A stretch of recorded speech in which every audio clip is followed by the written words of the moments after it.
Okay, this is part 2 on our discussion on the link between spirit, mind, and body.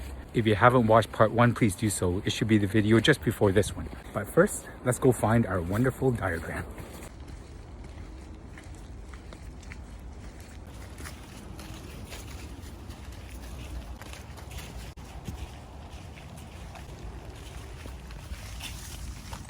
It's still there. Oh, but we lost the spirit.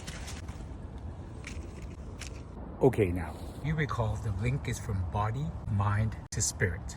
And this will explain why there's so much human suffering in the world. Most of humanity lives here, in the mind, forgetting about this part, our spirit. This is pure energy that vibrates at a frequency. But because most of humanity lives here, they have no idea what's going on here. To understand the vibrations here, rather than explain it as resonance frequency, which will make sense to nobody, I will use the map of consciousness by Dr. David Hawkins to explain it.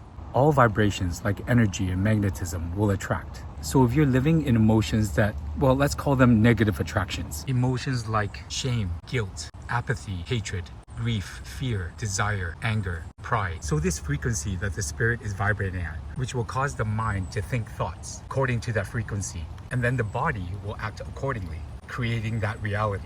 And thus, the lower level consciousness, lower vibration of this energy will create the evil in the world that we see today. It can't be helped. That is why the Buddha said the only sin is ignorance. And that is incidentally why forgiveness is so important, because they know not what they do.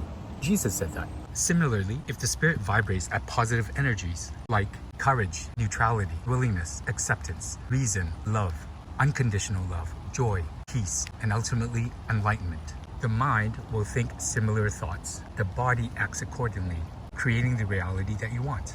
This really is string theory leading up to spirituality. It is not a religion, but it is the truth.